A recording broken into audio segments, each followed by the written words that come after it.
Bismillahirrahmanirrahim. Assalamualaikum warahmatullahi wabarakatuh. Teman-teman, oke, sekarang kita akan belajar tentang uji hipotesis. Untuk materinya ini Bapak ambil dari materinya Prof. Ica ya. Prof. Rizanda ini beliau dulu adalah dekan Fakultas Keperawatan UNAN, dan beliau ini yang mewawancarai Bapak ketika Pak tes CPNS. Materi beliau ini sudah banyak sekali diunduh di internet ya, sehingga sangat cocok jadi rujukan kita semua. Nanti ada juga sesi yang di Telegram insya Allah. Jadi kita pahami dulu apa itu uji hipotesis ya. Kalau kita melakukan penelitian ya, sebenarnya kan kita akan melakukan menarik sebuah kesimpulan ya, dari populasi yang kita teliti, tentunya melalui sampel yang kita ambil. Dan ketika kita melakukan penelitian, tentu kita sudah mempunyai sebuah asumsi atau sebuah jawaban sementara yang disebut hipotesis. Hipotesis adalah jawaban sementara. Penelitian eksperimen, penelitian korelasi ya. Di sini kita juga membicarakan tentang peluang atau probability yang kita lambangkan dengan p-value. Jadi nanti semakin besar peluang itu, maka akan peluang atau hubungan itu kan semakin ada. Nah, beberapa uji nanti bisa kita lakukan. Nanti semua ada visualisasi teman-teman. Jadi bisa uji beda ya. Kemudian nanti kita bisa menolak atau menerima hipotesis, H0 diterima atau ditolak. Ya, H0 itu lambang dari hipotesis 0 yang menyatakan tidak ada korelasi, tidak ada pengaruh, tidak ada dampak, tidak ada hubungan, intinya tidak ada. Sehingga di sini nanti kita akan melihat bagaimana sih cara menolak atau menerima hipotesis setelah dia melewati atau melampaui area kritis ya. Nanti kan kita tunjukkan gambarnya. Sementara kita pahami dulu secara naratif ya.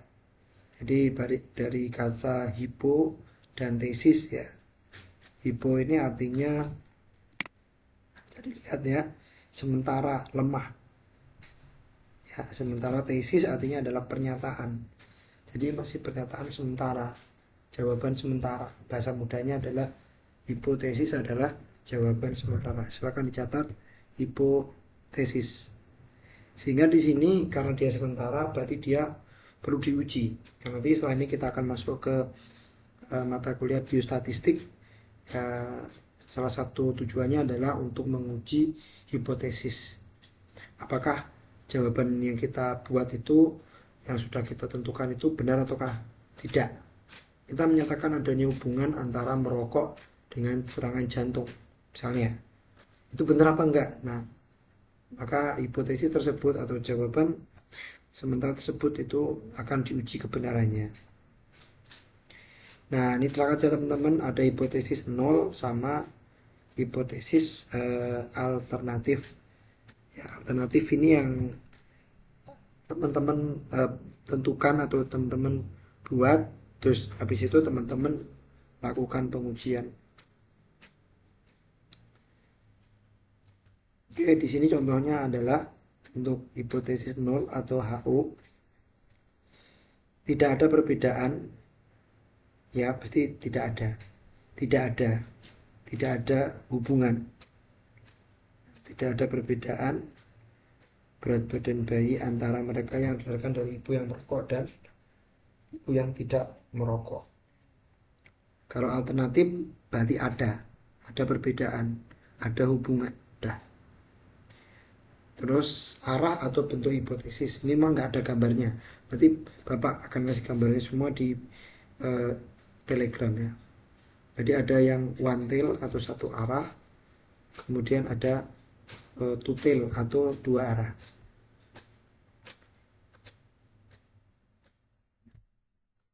Kalau one tail itu arahnya jelas. Misalnya di sini lebih tinggi atau lebih rendah. Contohnya kayak gini. Berat badan bayi dari ibu yang merokok itu lebih kecil. Ingat ya, arahnya satu sisi atau satu arah. Nanti ke sebelah kiri atau sebelah kanan dibandingkan berat badan bayi ibu hamil yang tidak merokok. Kalau tutel ini eh, dia tuh intinya tidak hanya satu arah gitu ya. Pokoknya intinya ada perbedaan gitu aja. Beda. Ada perbedaan berat badan bayi antara mereka yang dilahirkan dari ibu yang merokok bandingkan dengan mereka yang tidak merokok. Artinya di sini dia tidak satu arah, dia nanti dua arah. Ya pokoknya beda gitu aja. Tidak ditentukan. Misalnya ini penelitian pengen tahu hubungan antara jenis kelamin dengan tekanan darah. Ini ada beberapa apa namanya lambang ya. H0, HO berarti hipotesis alternatif. Terus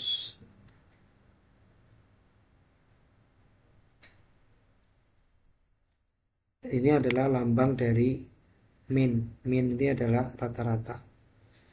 A ini anggap aja laki-laki, B itu perempuan. H0 ya bahwasanya sama aja nggak ada bedanya.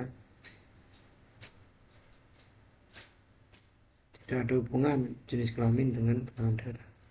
HA ini mu A sebenarnya ada perbedaan tidak sama gitu ya antara jenis kelamin dengan tekanan darah. Nah di sini nanti teman-teman akan mengenal kesalahan tipe 1 dan tipe 2. Misalkan kita dulu kalau tipe 1 itu alfa, kalau tipe 2 itu beta.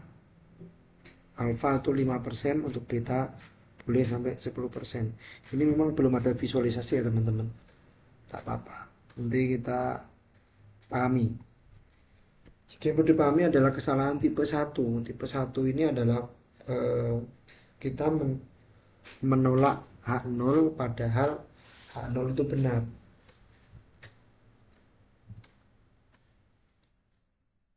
Jadi kita menyimpulkan adanya perbedaan padahal aslinya tidak ada perbedaan.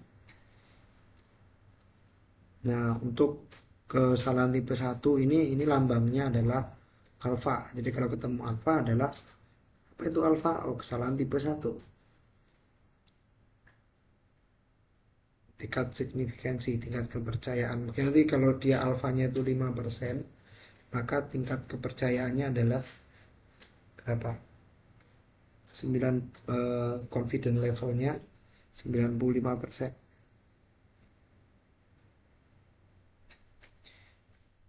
Jadi yang namanya penelitian itu tidak punya kebenaran secara mutlak. Artinya dia ada risiko mengalami suatu kekeliruan atau kesalahan. Nah, batas diberikan toleransi itu adalah alfa. Alfa ini adalah 5% secara umum. Kalau lebih kecil maka lebih bagus. Misalnya untuk penelitian obat itu alfanya 1%. Kalau kayak penelitian kita ini bolehlah 5%. Nah, untuk confidence levelnya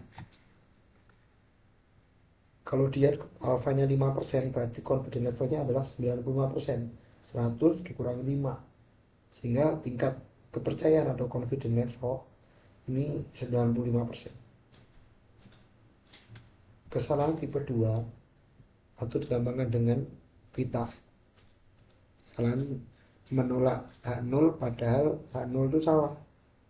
Artinya kita menyimpulkan ada perbedaan, padahal sesungguhnya ada perbedaan. Sorry, menyimpulkan tidak ada perbedaan, padahal sesungguhnya ada perbedaan. Nanti kita kasih eh, gambarnya sama contoh kasusnya teman-teman. Ini sementara ditelan aja dulu. Nah, untuk beta ini, kesalahan tipe 2 dikenal dengan power penelitian, power of test. Ini contoh visualisasinya. Bapak tidak jelaskan sekarang ya, habis inilah nanti di slide Bapak yang di Telegram. Ini benar-benar, ini benar, ini benar. Tidak menolak nol, ini benar-benar. Kesalahan tipe 2, kesalahan tipe 1. Kesalahan tipe 1 adalah menolak hipotesis nol padahal hipotesis nol itu benar. Kesalahan tipe 2 adalah menolak hipotesis nol padahal dia salah.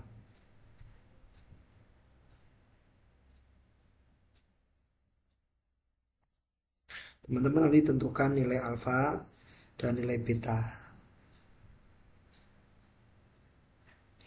Terus kita lanjut. Ini tingkat signifikansi. Kita tadi sudah namakan dia alfa.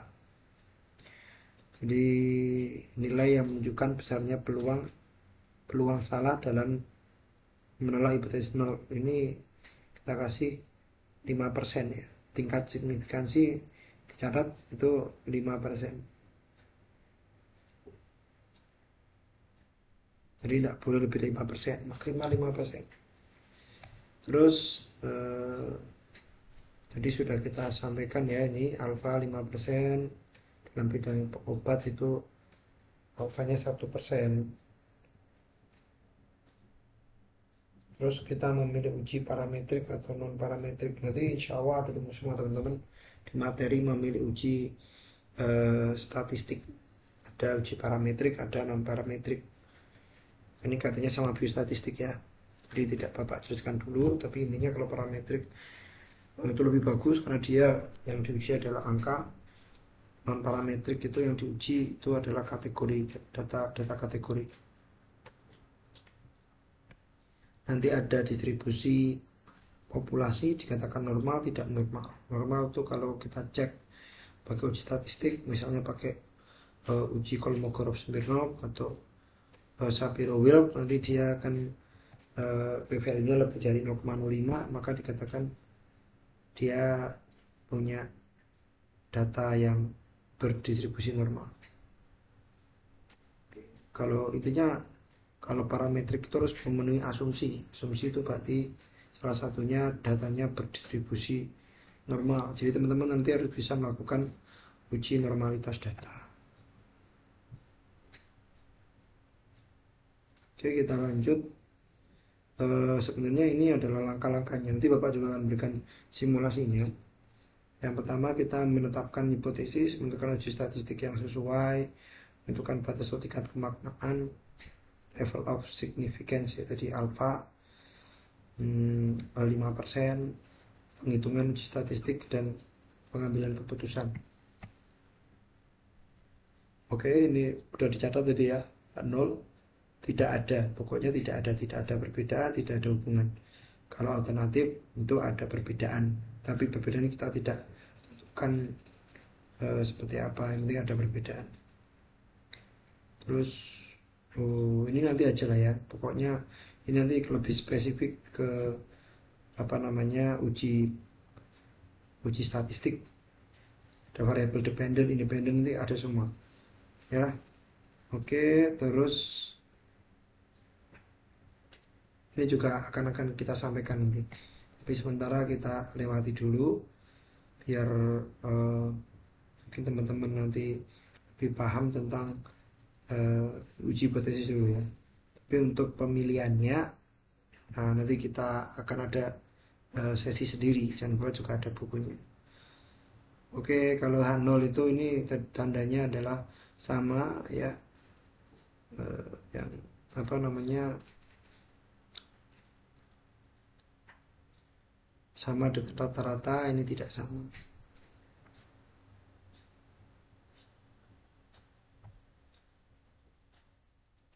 Jadi ada dua sisi ya. Jadi tutil itu artinya ekor. Jadi dia punya ekor nih. Ini punya ekor, ini punya ekor. Ini tuh 2,5%, ini 2,5%, totalnya 5%. 5% tadi dari alfa. Kalau kurang dari ini, maka kita tolak hipotesis nolnya. Ini ini adalah probability, nilai probabilitas. Oke, ini dulu teman-teman, untuk uji hipotesis. Nanti kapan kita menolak, kalau nanti nilai p-value yang kita lihat, nilai probabilitas. Ini nilai p-value. Kalau dia kurang dari atau sama dengan 0,055%, maka hak nolnya ditolak. Kalau lebih dari 5% atau 0,05, maka hak nolnya bakal ditolak. Terus ada two-tail, ada one-tail, terus ada nilai probability. Jadi nilai p-value atau probability menunjukkan besarnya peluang salah menolak hak nol dari data penelitian. Terus nilai p-value atau p-value lambangnya sebenarnya p kecil ya. Terus nilai p ini sekecil mungkin. Jadi semakin kecil maka semakin bagus. Menunjukkan penelitian kita itu bukan karena kebetulan. Gitu ya. Oke. Kita lanjut. Nah, sampai sini kita save dulu. Insya Allah nanti ada sesi berikutnya ya.